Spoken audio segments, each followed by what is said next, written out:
ರಾಜಪಥದಲ್ಲಿ ನಮ್ಮ ದೇಶದಲ್ಲಿ ಏನೆಲ್ಲ ರಕ್ಷಣಾ ವ್ಯವಸ್ಥೆಯಲ್ಲಿ ಸಾಧನೆ ಆಗಿದೆ, ಬೇರೆ ಬೇರೆ ಕ್ಷೇತ್ರಗಳಲ್ಲಿ ಎಷ್ಟು ನಾವು ಎತ್ತರಕ್ಕೆ ಬೆಳೆದಿದ್ದೇವೆ ಎನ್ನುವುದನ್ನು ವಿಶ್ವಕ್ಕೆ ಪ್ರದರ್ಶನ ಮಾಡುವಂತಹ, ಅದರ ಜೊತೆಗೆ ಈ ಗಣರಾಜ್ಯೋತ್ಸವ ಸಂದರ್ಭದಲ್ಲಿ ಅನೇಕ ದೇಶಗಳ ಗಣ್ಯರನ್ನು ಆಹ್ವಾನಿಸಿ ಗೌರವಿಸುವಂಥ ಕೆಲಸವು ನಡೀತಾ ಇದೆ.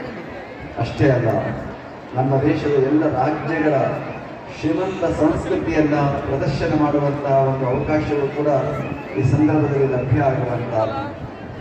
ಈ ಎಲ್ಲ ಕಾರಣದಿಂದಾಗಿ ನಾವೆಲ್ಲರೂ ಕೂಡ ಈ ಗಣರಾಜ್ಯೋತ್ಸವವನ್ನು ಒಂದು ಹಬ್ಬವನ್ನಾಗಿ ನಾವೆಲ್ಲರೂ ಆಚರಿಸಬೇಕಾಗಿರುವಂಥದ್ದು ಪ್ರತಿಯೊಬ್ಬರ ಕರ್ತವ್ಯವೂ ಕೂಡ ಆಗಿದೆ.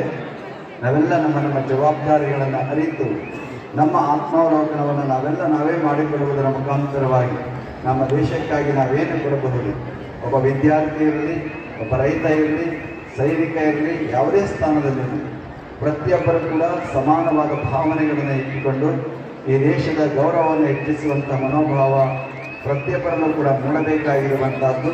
ಈ ಸಂದರ್ಭದಲ್ಲಿ ನಾವೆಲ್ಲ ಅಂತಹ ಪ್ರತಿಜ್ಞೆಯನ್ನು ಗೈಯಬೇಕಾಗಿರುವಂಥದ್ದು ಕೂಡ ಅಷ್ಟೇ ಮುಖ್ಯವಾಗಿದೆ ಎನ್ನುವಂತಹ ಮಾತನ್ನು ಈ ಸಂದರ್ಭದಲ್ಲಿ ಹೇಳ್ತಾ, ಮಕ್ಕಳಾದ ನೀವು ಕೂಡ ಈ ದೇಶದ ಒಂದು ಮುಖ್ಯವಾದಂಥ ಜವಾಬ್ದಾರಿಯ ಸ್ಥಾನದಲ್ಲಿರುವಂತಹ ಅವರು. ಮಕ್ಕಳು ಅಂತೇಳಿ ಉದಾಸೀನ ಮಾಡುವ ಹಾಗಿಲ್ಲ. ಮಕ್ಕಳೇ ಮುಂದಿನ ಪ್ರಜೆಗಳಾಗುವಂತಹ ಅವರು. ಇಂದಿನ ಮಕ್ಕಳು ಮುಂದಿನ ಪ್ರಜೆಗಳು, ಮುಂದಿನ ನಾಯಕರು, ಮುಂದಿನ ಜವಾಬ್ದಾರಿ ಹೊರುವಂತಹ ಅವರು ನೀವೇ ಆಗ್ತದೆ. ಆದ್ದರಿಂದ ಈ ಮಕ್ಕಳಾಗಿ ಈ ಸಂದರ್ಭದಲ್ಲಿ ನೀವೆಲ್ಲರಲ್ಲಿ ನಿಮ್ಮ ಹೃದಯದಲ್ಲಿ, ನಿಮ್ಮ ಮನಸ್ಸಿನಲ್ಲಿ, ನಿಮ್ಮ ಭಾವನೆಯಲ್ಲಿ ಯಾವತ್ತೂ ಕೂಡ ಈ ದೇಶದ ಬಗ್ಗೆ ಗೌರವವನ್ನು ಹೆಚ್ಚಿಸಿಕೊಳ್ಳುವಂಥ ಮನಸ್ಸು ನಿಮ್ಮಲ್ಲಿ ಯಾವತ್ತೂ ಅದು ಶಾಶ್ವತವಾಗಿರಬೇಕಾಗಿದೆ.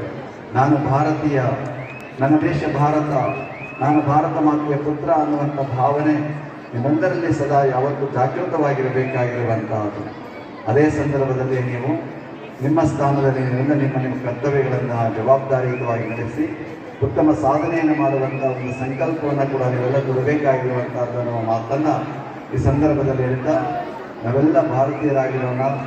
ಭಾರತದಲ್ಲಿರುವ ಯಾವುದೇ ಜಾತಿ, ಯಾವುದೇ ಧರ್ಮ, ಯಾವುದೇ ಭಾಷೆ, ಯಾವುದೇ ಇರಲಿ ಅವೆಲ್ಲವನ್ನು ಕೂಡ ನಾವು ಗೌರವಿಸುತ್ತಾ ನಾವೆಲ್ಲ ಒಂದಾಗಿ ಬದುಕುವಂಥ ಒಂದು ಮನೋಭಾವ, ಆ ಒಂದು ಸೌಹಾರ್ದತೆ ನಮ್ಮೆಲ್ಲರೇ ಮೂಡಬೇಕಾಗಿದೆ.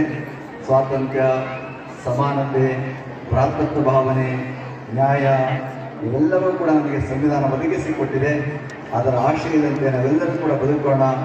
ಈ ಪ್ರಜಾಪ್ರಭುತ್ವದ ಮೌಲ್ಯಗಳನ್ನು ಹೆಚ್ಚಿಸೋಣ, ಸ್ವಾತಂತ್ರ್ಯದ ಮಹತ್ವವನ್ನು ಯಾವತ್ತು ಉಳಿಸಿಕೊಳ್ಳೋಣ ಅನ್ನುವಂತಹ ಮಾತನ್ನು ಹೇಳ್ತಾ ಎಲ್ಲರಿಗೂ ಕೂಡ ಈ 76ನೇ ಗಣರಾಜ್ಯೋತ್ಸವದ ಶುಭಾಶಯವನ್ನು ಕೋರಿ ನನ್ನ ಮಾತನ್ನು ಮುಗಿಸ್ತೇನೆ.